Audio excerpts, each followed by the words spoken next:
when Godzilla's coming, y'all be tripping. I seen the movie. You be Gayaka, Gayaka!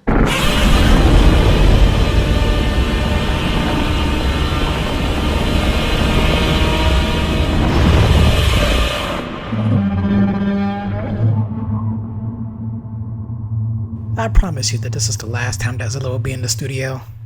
Anyways, if you're a fan of Godzilla movies, and I'm talking to ones from Japan or foreign films with a lot of heart and soul, then I just might have the flick for you.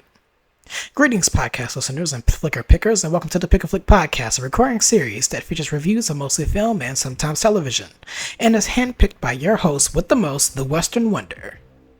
In one of my busiest months of reviewing in roughly 75 years, it's rare that I cover two films with similar characters in them, but this month is the exception.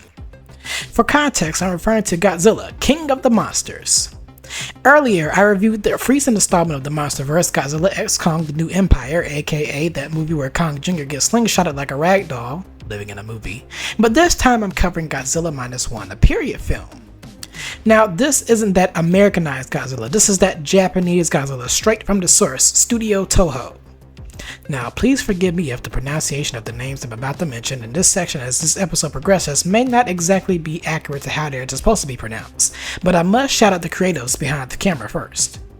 Directed by Takashi Yamazaki, who also did the visual effects for the movie alongside Kyoko Shibuya, this was the first Toho Godzilla film in 7 years, and production took a hefty time thanks to the COVID-19 pandemic.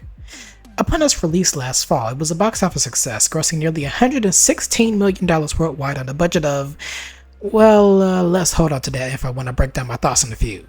But it became the third highest grossing film of 2023 in Japan.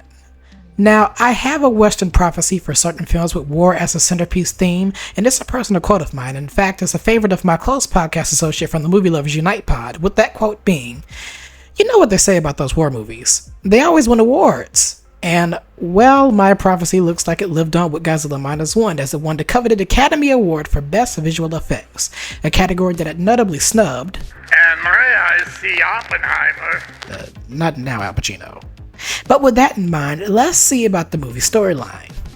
Hop in, buckos, we're headed to ye old times for this joint. To set up the premise, the film takes place in the final stretches of World War II in Japan, and revolves around this kamikaze pilot, last name Shikishima, I'll refer to him as Shima for short, who's basically dragging his feet around the job on a local island, making excuses about the security of the aircraft, and understandably so.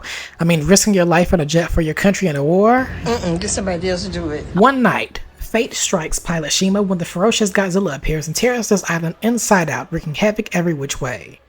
The pilot attempts to attack, but bad nerves get to him when attempting to shoot the monster and falls unconscious. And upon waking up, the horror sets in as the pilot realizes that he's only one of two survivors from Godzilla's destruction, which leads to Shima going through a very troubling bout of PTSD in the wake of the incident. Over time, he eventually finds a new job working with a crew that operates on mines and bombs, and upon another disastrous loss, the pilot vows revenge on the intimidating creature. This time go around, however, he's much bigger and much stronger thanks to various nuclear tests in the real-life location known as Bikini Atoll, which I know of thanks to SpongeBob lore. If you remember the show and how various characters would explode with no explanation as to why, that's the inspiration behind it. To put my reaction to this movie in real time, I'm gonna dust off the soundbite that I haven't used since I covered Cocaine Bear.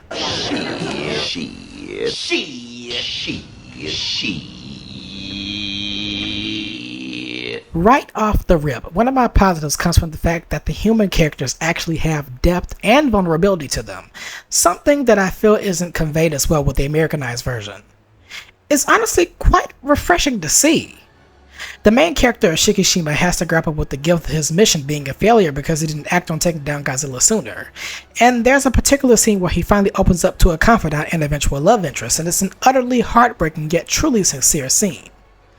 The climax, aka the final showdown, had me at the edge of my bed seat.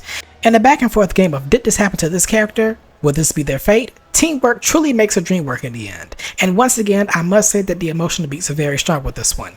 Not just the aforementioned scene from earlier with Shima and his love interest, but a few other scenes including the surprise at the end that you don't want to miss. You might want to make sure you have some tissues in hand if you're easily moved to tears. Once again, kudos to all the actors involved with the project. The other major positive for me is Godzilla himself. The monster, the myth, the terrifying legend. Off the rip from Godzilla's entrance, I could tell that something was about to go down. And as an outsider whose knowledge is limited on Godzilla-related films, especially the foreign versions, I immediately had to put myself on the heels of Dorothy Gale and realize that I'm not in Monsterverse land with Toho anymore. This definitely would have justified Diana Ross crying every 10 minutes in The Wiz. My goodness. This Godzilla design pales in comparison to the Monsterverse version, and that's not to say that the Monsterverse design isn't all bad, but it's very difficult to compare when the CGI-heavy version, backed by a budget of nearly $150 million, is looked at against the Shin Godzilla design for a movie with a budget of barely $12 million. This Godzilla is not just intimidating, but it is extremely terrifying and to see moving in real time. And dare I say it, I was actually scared shitless of this Godzilla. Words that I'd never ever thought I'd say about any Godzilla design in my 20-something years of living. Can't no gun, bomb, mine, or artillery tank top this behemoth. He is here, and is he ever so pissed? If Kong would have seen this, he probably would have collapsed and had a heart attack faster than Adrian Brody did to the sound of Beyonce's voice in Cadillac Records. I've never had pains like this before. Oh, it's the worst one. This is a big one. I'm dying. You hear that, Elizabeth? I'm coming to join you, honey. But enough of my praises. If you want to hear the rating, here goes. On the Pic-a-Flic popcorn rating scale out of 5, Godzilla Minus One is gonna get 4.5 popcorn buckets out of 5. I really enjoyed this movie. It's probably my favorite anything I've seen this past year so far. Alongside the positives that I have mentioned, great performances from the cast, crazy visual effects with such a small budget, I hope that this movie will leave you the way that it did for me. Interested in going back to older Godzilla movies from Japan and perhaps doing a rewatch down the line, which is something I don't say for a lot of movies because there's a lot to see coming out, but it's that enjoyable of an experience. I cannot highly recommend the movie if you haven't seen it. It's currently available on Netflix and probably other digital platforms, and it's quite comforting to see the Oscars making a good decision on an awards win that everyone can unanimously agree on being fantastic. And that concludes the review.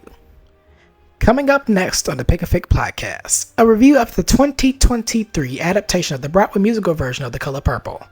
And the following month, we'll see reviews of Beverly Hills Cop Axel F and a classic animated crossover special from the early 2000s that will be the first of many showings of my true Gen Z-ness.